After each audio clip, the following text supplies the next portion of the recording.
कैसे हैं आप? उम्मीद करती हूँ कि अल्लाह के फजल करम से ठीक होंगे। फ्रेंड्स, आज हम बना रहे हैं गाजर से बहुत ही मज़ेदार और टेस्टफुल सा गजरेला, जिसके लिए मैंने तकरीबन 3 किलो गाजरें ली थी। ये देखें, मैंने इस तरह चॉपर के साथ इसे कद्दूकश कर लिया है। ये देखें, अब मैंने इसे चूल्हे पर रख दिया है भूनने के लिए। अब तकरीबन हम आधे घंटे के लिए इसे अच्छे से भून लेंगे ताकि इसका सारा पानी जो है वो खुश्क हो जाए। ये देखें फ्रेंड्स, हमारे गाजरों का जो पानी है वो अच्छे से खुश्क हो चुका है। अब हम इसमें चीनी ऐड कर देंगे। चीनी आप अपने हिसाब से ऐड करें। आप जितनी चीनी खाना मीठा खाना पसंद करते हैं उसी हिसाब से आप ऐड करें। मैं बहुत कम मीठा खाती हूँ, इसलिए मैं थोड़ा ही ऐड करूँगी। और अब हम इसे चीनी को अच्छे से मिक्स कर लेंगे।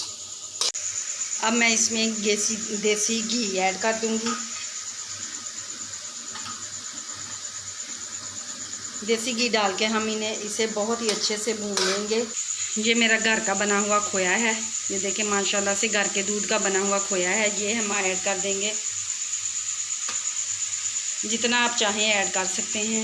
इससे बहुत ही टेस्टफुल गजरेला बन के तैयार होता है। फ्रेंड्स, अगर मेरी वीडियो आपको अच्छी लगे शेयर करें, लाइक करें, और अगर मेरे चैनल पर नए हैं तो मेरे चैनल को सब्सक्राइब भी कीजिएगा ताकि हर नई आने वाली वीडियो जो है आप तक पहुँच सके।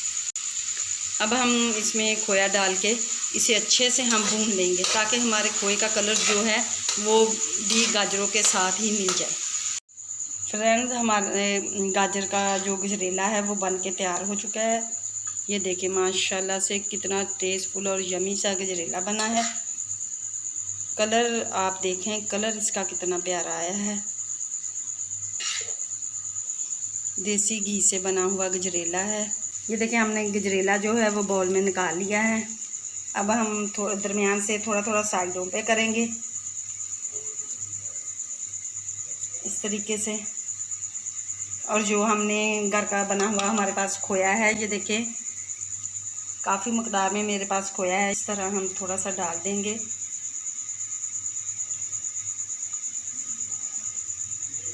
फ्रेंड, ये देखें, हमारा गजरेला बन के तैयार हो चुका है।